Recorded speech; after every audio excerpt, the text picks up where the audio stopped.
अस्सलाम वालेकुम ख़वातीन और हज़रात, मैं हूं नसीम अब्बास वड़ाइच और आप देख रहे हैं मेरा YouTube channel think tank bye Naseem. ख़वातीन और हज़रात, एक सवाल अमूमी तौर पर अहले इल्म से किया जाता है कि रोज़े क़यामत अगर कुछ लोग ये जवाज़ पेश करें कि उन तक हदायत की रोशनी और हदायत का पैगाम नहीं पहुंचा तो उनके साथ सजा और जजा का मामला कैसे होगा।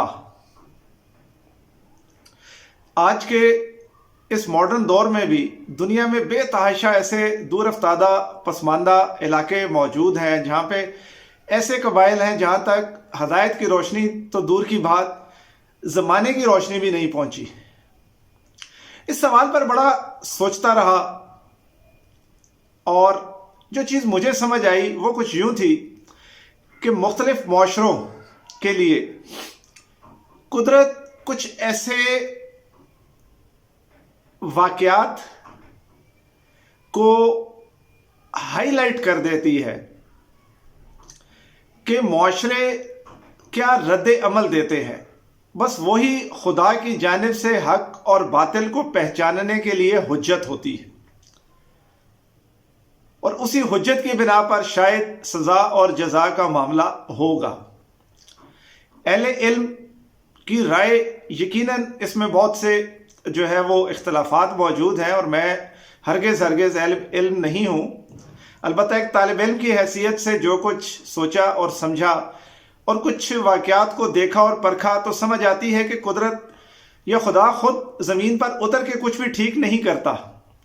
अल्लाह ताला ने कुछ आफाकी असूल बना दिए हैं और बाज़ औक़ात कुदरत सिर्फ उस वक्त थोड़ा सा सिस्टम को हरकत में लाती है ताकि जिसको हम एक कहते हैं ना माइलस्टोन, संगे मील, तो मुआशरों और कौमों के लिए कुछ संगे मील तय कर देती है कुदरत।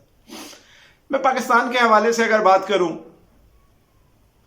तो सर सैयद अहमद खान से लेकर कायद आज़म मोहम्मद अली जिन्ना रहमतुल्लाह अलैह तक बेतहाशा लोगों ने बेतहाशा मुसलमानों के लिए खिदमात जो है वो अंजाम दी होंगी, बहुत कुछ किया होगा, बहुत से गुमनाम लोग भी होंगे, गुमनाम चेहरे भी होंगे जिनकी खिदमात होंगी, लेकिन हम तक सर सैयद अहमद खान, अल्लामा इकबाल और कायद आज़म का नाम जिस तवातर से पहुंचा तो इसका हरगिज़ मतलब यह नहीं कि उनकी खिदमात जो बाकी लोग हैं वो निगेट हो गई। बस ये कुदरत का एक निज़ाम है कि कुछ लोग माइलस्टोन बन जाते हैं, कुछ वाक़यात माइलस्टोन बन जाते हैं, संगे मील बन जाते हैं। पाकिस्तान के हिसाब से अगर मैं बहुत पीछे ना जाऊं, माजी करीब में रहते हुए, तो आपको याद होगा कि ज़ैनब का एक केस हुआ था, एक child abuse, child rape case. Pakistan में child rape cases, child abuse cases की भरमार है। आप किसी दिन भी अखबार उठा के पढ़ लें, आपको दो चार वाक़यात मिलेंगे। कुछ वाक़यात मीडिया की जीनत बनते हैं और कुछ ज़ैनब जैसे केसेस आते हैं जिसके ऊपर पूरी सोसाइटी जो है वो खड़ी हो जाती है। इसका हरगिज़ मतलब ये नहीं होता कि सोसाइटी मुनाफिक है या सोसाइटी ने पहले क्यों नहीं कुछ किया। कुदरत का जब निज़ाम हरकत में आता है तो कुछ चीज़ें संगे मील का दर्जा इख्तियार कर लेती हैं और फिर हमने देखा कि हुकूमतों को भी जो है वो झंझोड़ा गया, मुआशरे का ज़मीर झंझोड़ा गया और बिल आखिर एक कानून चाइल्ड अब्यूज़ रोकने के लिए या उसकी सज़ा के वाले ज़ैनब अलर्ट के नाम से एक कानून वजूद में आ गया। सवाल किया जा सकता है कि सिर्फ ज़ैनब क्यों नहीं, बाकी बच्चियों के लिए ये सब कुछ क्यों नहीं हुआ। तो जवाब वही है कि कुदरत का कानून हर वाक़े पे हरकत में नहीं आ सकता। कोई ना कोई वाक़या बस बहरहाल एक संगे मील जरूर बनता है। ये कौमों और मुआशरों के लिए होता है। मलाला यूसुफजई, सवाल लोग करते हैं कि मलाला की तरह तो और बहुत सी लड़कियां जो हैं वो निशाना बनी, तो सिर्फ मलाला ही क्यों। जवाब फिर वही है कि कुदरत का निज़ाम, कोई एक वाक़या बहरहाल संगे मील बनना होता है। हक और बातिल के दरमियान, सही और गलत के दरमियान, सच और झूठ के दरमियान एक लकीर खिंच जाती। लापता अफराद की एक तवील फहरिस्त है, वजूहात जो भी हों।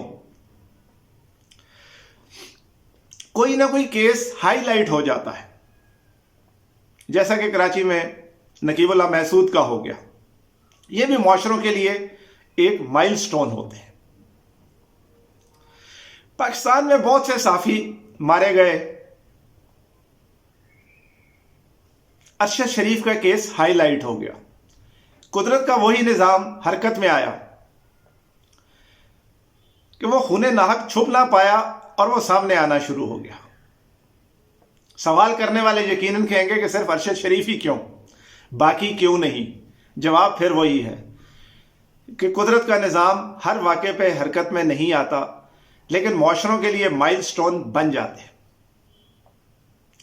سعودی صحافی عدنان خاشقجی یا خاشقجی، جو بھی اس کا نام تھا، صحافی تو ان چکروں میں بھی بہت مارے گئے ہوں گے، لیکن وہ ایک کیس ہائی لائٹ ہو گیا۔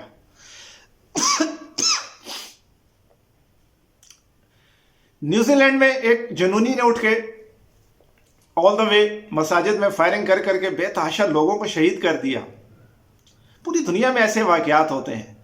وہ واقعہ ایک خاص اہمیت کیوں لے گیا؟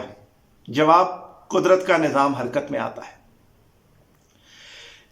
بس یہ ذہن میں رکھیں کہ سچ اور جھوٹ کے درمیان ایک لکیر قدرت ہمیشہ کھینچ دیتی ہے، اور وہی حجت ہوتا ہے۔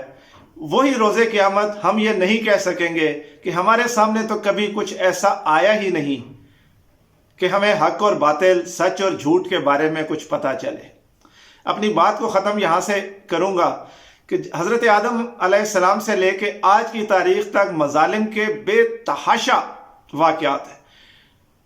سلطنتیں، شہر، معاشرے پامال کیے گئے، لاکھوں لوگوں کو تحت دیگ کیا گیا، لیکن ظلم اور ظالم، اس کے حوالے سے جو واقعہ کربلا کو اہمیت حاصل ہو گئی وہ باقی واقعات کو نہ ہوئی۔ حتیٰ کہ واقعہ کربلا کے صرف 6 مہینے کے بعد جو مدینہ پر چڑھائی ہوئی، وہ بھی اپنی جو ہے وہ ذات میں کچھ کم اندوناک واقعہ نہیں تھا۔ سوال کرنے والے کر سکتے ہیں کہ صرف پھر کربلا ہی کیوں؟